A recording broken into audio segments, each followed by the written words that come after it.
झाली राणी अम्मा, आमची फार मोठी चूक झाली हो. अयो अण्णा, चूक काय हो? आपण आपल्याच वर्तुळात बघत राहतो, तेवढाच विचार करतो बघा. पण स्वराज्य तसं करत नाही. स्वराज्य इतरांचा पण विचार करत. याची प्रचिती आली हो आम्हाला. आपलीच माणसं जेव्हा पाठ फिरवतात ना, तेव्हा काय दुःख होतं ते जाणलं की हो आम्ही. पण तारा राणींनी आपल्याला सावरली. कशी काय ओळखली ती माणसं तुम्ही हो अम्मा? शुद्ध बीजापोटी मिळती फळे रसाळ गोमती, अशी मराठी मुलकातच म्हण आहे की हो. हे राज्य कुणाच्या हक्काचं काही ओरबाडून घेण्यासाठी उभं राहिलेलं नाही हो, पण तेच हक्क जपण्यासाठी उभं राहिलंय बघा. नैतिकतेच्या आदर्शावर उभं आहे की हो. म्हणूनच इथे विश्वास होता, आणि हा विश्वास डोळे झाकून ठेवावा, कारण याचा पायाच भरभक्कम आहे बघा. स्वराज्य संस्थापक छत्रपती शिवराय. खरंच महाराजांनी काय पेरलं असेल हो या मातीत? एक तत्वनिष्ठ विचार. याच विचारांमुळे मराठे पेटून उठतात बघा. ती धग आणि रग महाराजांनी दिली आहे हो.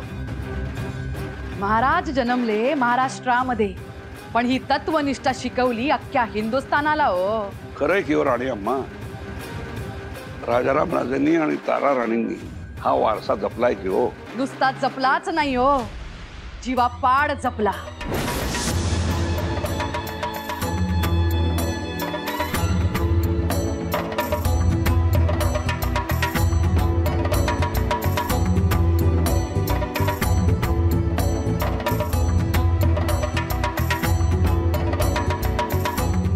हे धन आमच्याकडे आहे, तोवर कसलेच भय नाही बघा.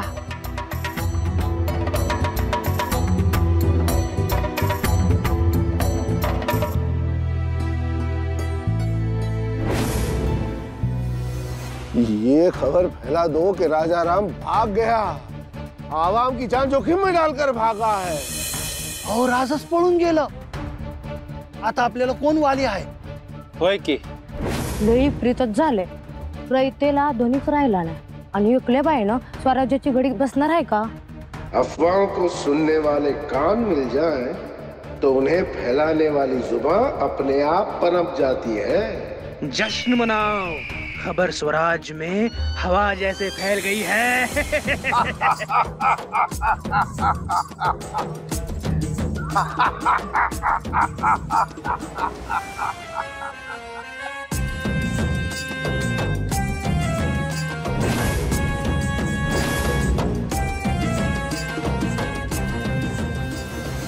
इथं तर समदेच उचमळून निघाल्या ती.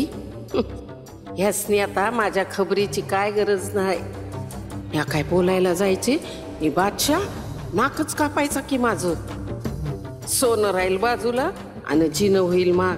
नग बाई, इथनं निघालेलंच बरं.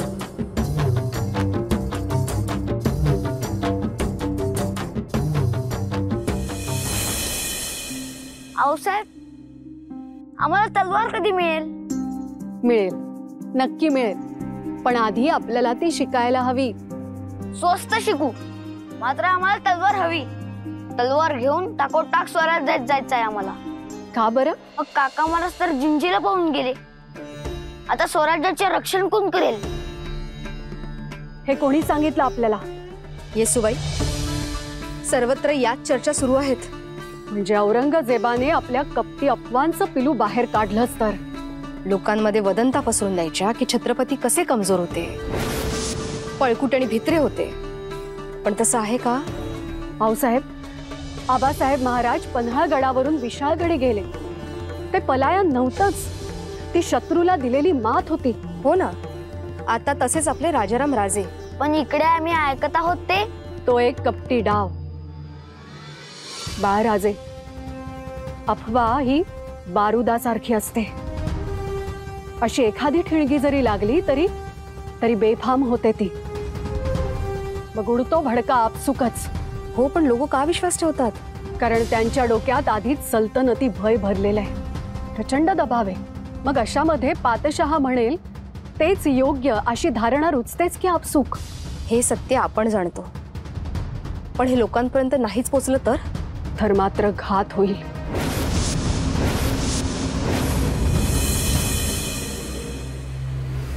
सगुने सगुने. काय झालं गुणाजी, एवढं धावत का आलात? राणी साहेब, सगुनाची मैत्रीण रमा. काय झालं रमाला? रमा जीव द्यायला चालली. काय? तिला तिचा नवरा बी वाचवायला बघिना. तो लक्ष सांगत होता, ती हिरीकडे गेली. या बया, आता काय करायचं? सगुणा तू घाबरू नको, आम्ही बघतो काय करायचं ते. चला. होय, चला बिगिन.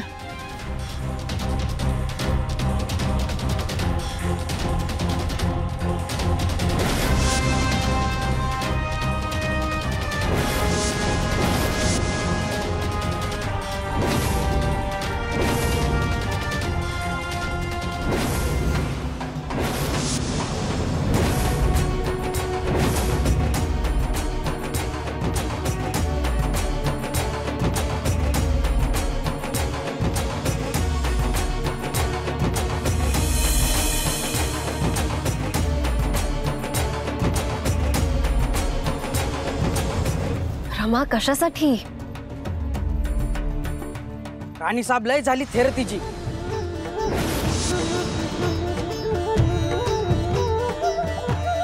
तुला जेव्हा विचारू तेव्हा तू बोल. जी. आता आम्ही हिच्याशी बोलतोय.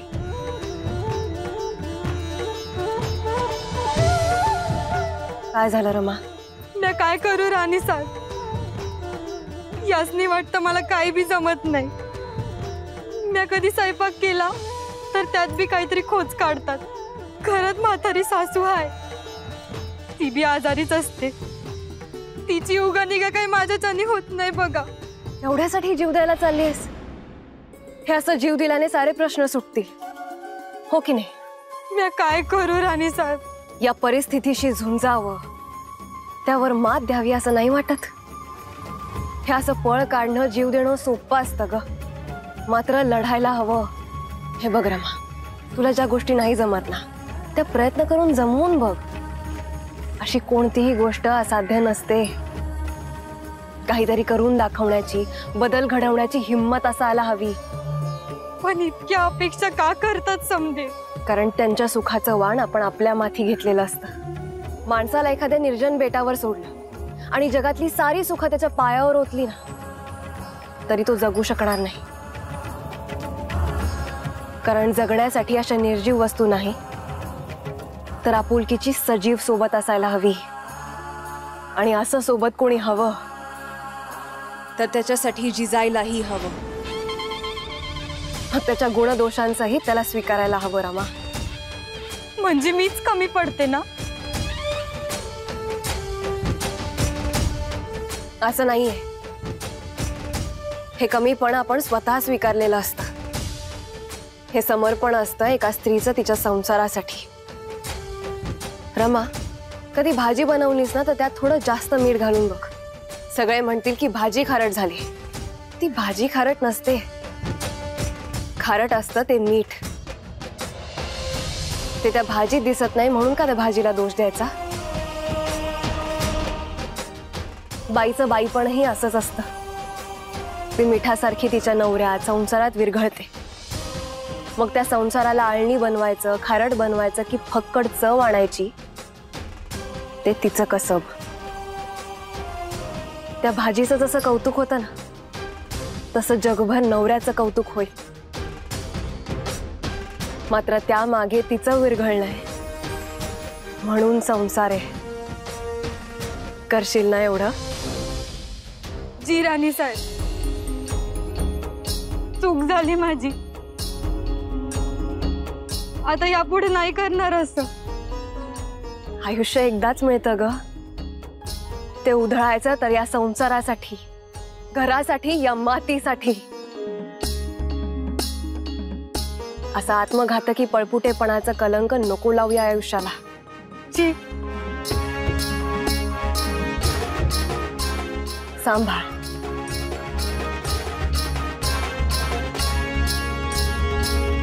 या सांगतात माणसं जपा. यांचा नवरा आमचं राज पळून गेलं. आता वाचल का साम्राज्य?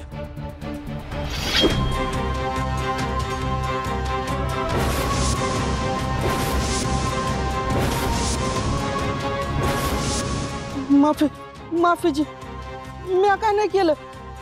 बाहेर जी माणसं बोलत होती तेच बोललो मी.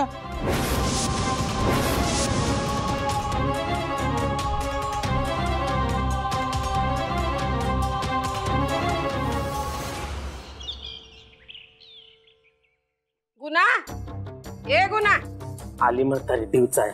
अरे बाबा तुझ्या हिताचंच आहे. तनख्वा मिळाला का?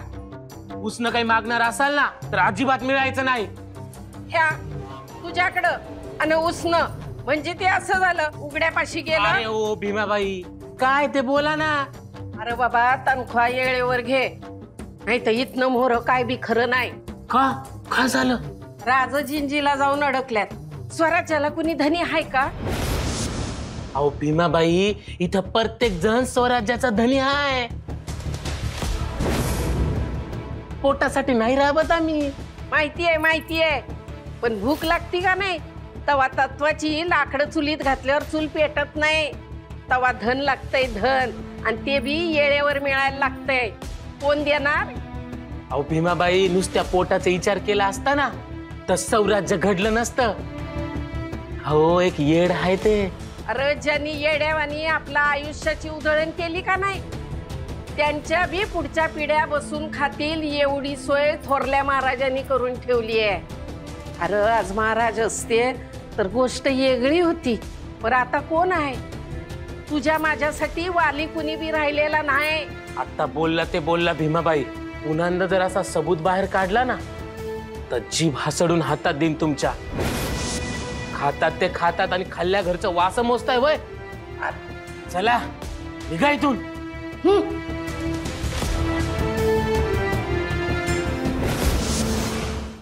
लोकांच्या चर्चेचा सूर ऐकलाच असेल शंकराजी.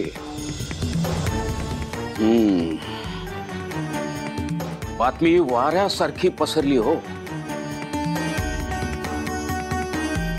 लोकांचा स्वराज्यावरचा भरोसा उडू लागलाय. पंतमात्य हे औरंगजेबाचे जनानी राजकारण काहीच चुकीचं नाहीये ना शंकराजी.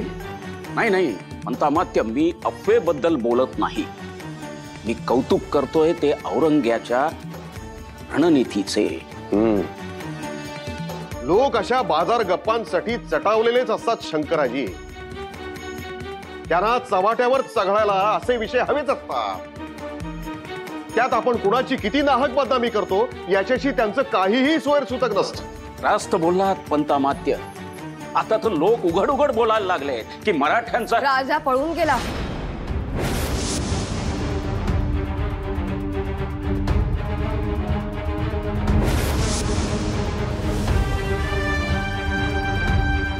रयतेला कोणी वाली उरला ना. आणि आता मागे राहिलेली ही एकटी स्त्री काय करणार? आणि साहेब आपण याची चिंता वाटून घेऊ नये. का बरं? याची चिंता सल आमच्या काळजात भरल्याशिवाय उद्या याची उत्तरं देण्याचं सामर्थ्य आमच्यामध्ये कसं येणार? शंकराजी पंत, लोकांच्या नजरेत आम्ही काय आहोत हे नीटचं आम्हाला कळायलाच हवं. मोजरा राणीसाहेब, राणीसाहेब, अहो तिकडं मलकापुराकडं एका मोगली सरदारानं हैदोस घातलाय बघा. बायका पोरासनी चापकानं फटकवत बैलगाडीला जुंपून हापशांच्या बाजारात गुलाम म्हणून इकाय निघालय. काय? शिवछत्रपतींनी गुलामीचा दंडक मोडून काढलाय हे माहित नाहीये का या सुलतानांना? इथे येऊन यांची ही मगरुरी. शंकराजी पंत जी, ताबडतोब फौज गोळा करा. स्वराज्याचे छत्रपती पळून गेले असा भ्रामक समज करून घेणाऱ्या नराधमांना दाखवून द्यायला हवं. छत्रपती इथे नसतील तर त्यांची तळपती शमशेर अजूनही मागे आहे.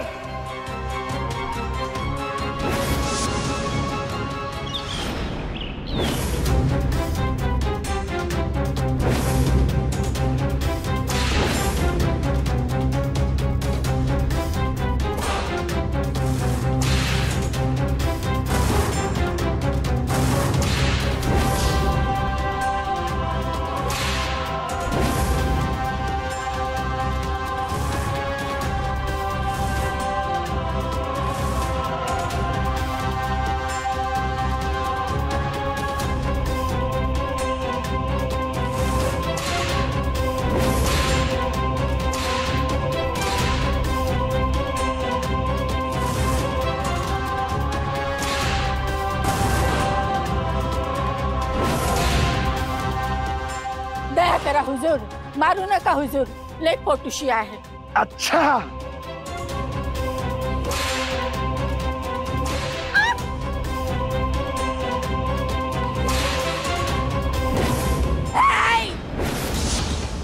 लय मातून जाऊ नकास. शिवाजी राजाची आण घेऊन सांगते, इथंच गाडीन जमिनीत. तू मुझे गाड़ेगी बदतमीज औरत, तेरी इतनी मजाल वो हम पे गुर्राएगी.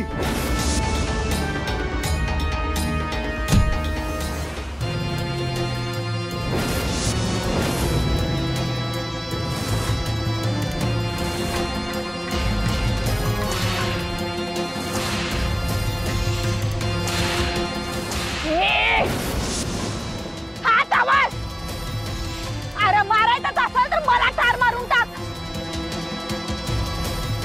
उद्या या पोटी शिवाजी राजा नाहीतर शंभू राजा जन्माला येते नव, तेव्हा मातूर तू संपलास. काय तुझ्या किंमत? मार मला अजून, मार. तुमच्या पापाचा हिशोब होईलच. कौन करेगा हिसाब?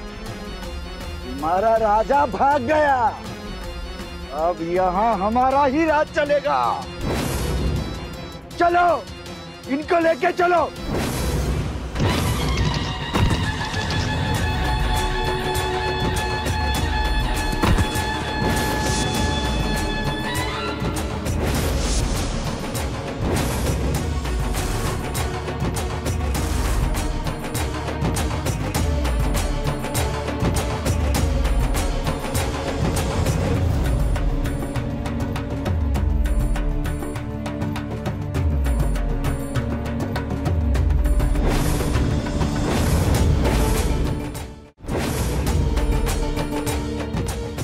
आई,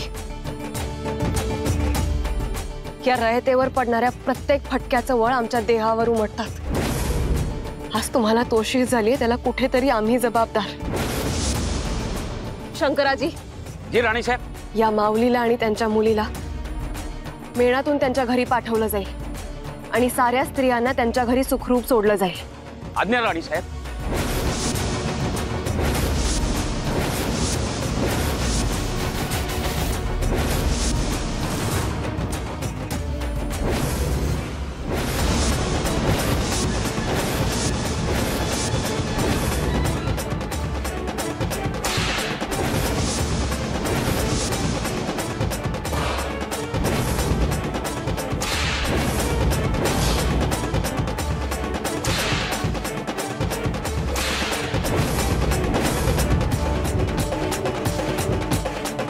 मराठ्यांचा राजा पळून गेला, मराठे कधी पळत नाहीत, ते ताणून पळून मारतात.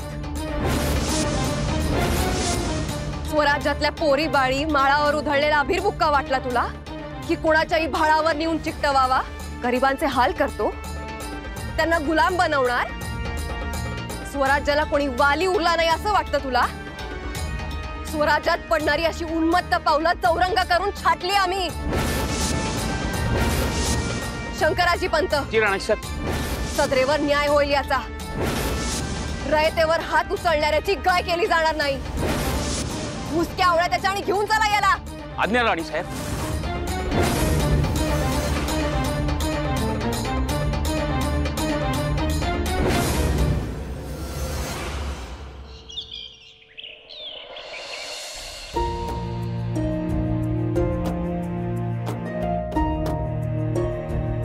कशाला पूजा करायला पाहिजे म्हणते मी? तुम्ही स्वतःच देवी आहे की. असं पटकन कोणालाही देवी म्हणू नये. देवी होणं सोपं नसतं. मनात अनेक जळमटं साचलेली असतात, दुःखाचे आवेग असतात, संताप, द्वेष अशा कितीतरी भावना उफाळतात. देवी म्हटलं की मात्र मोकळीक नाही आपल्याला. चार चौघात रडता येत नाही की मोकळेपणाने आपलं गारणं मांडता येत नाही. आम्ही देवी असतो तर का अशा चर्चा केल्या असत्या लोकांनी? जाऊ दे हो, तुम्ही ना ग एवढं मनाला लावून घेऊ. मनाला लावून घ्यावं लागतं, मगच आपलं मोल कळतं सगुणा.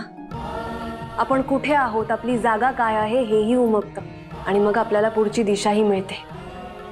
म्हणून वाटतं आम्हाला असं देवी होऊन वगैरे या कल्पनांमध्ये रमण्यापेक्षा माणूस म्हणून राहावं, आपली जागा शोधावी आणि ती बळकट करावी.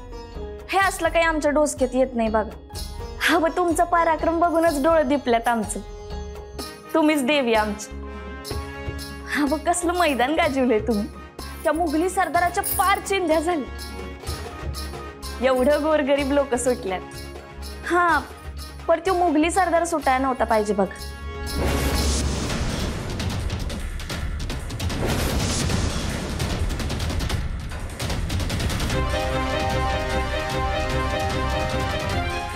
मुघल सरदार सुटला की सोडला गेला.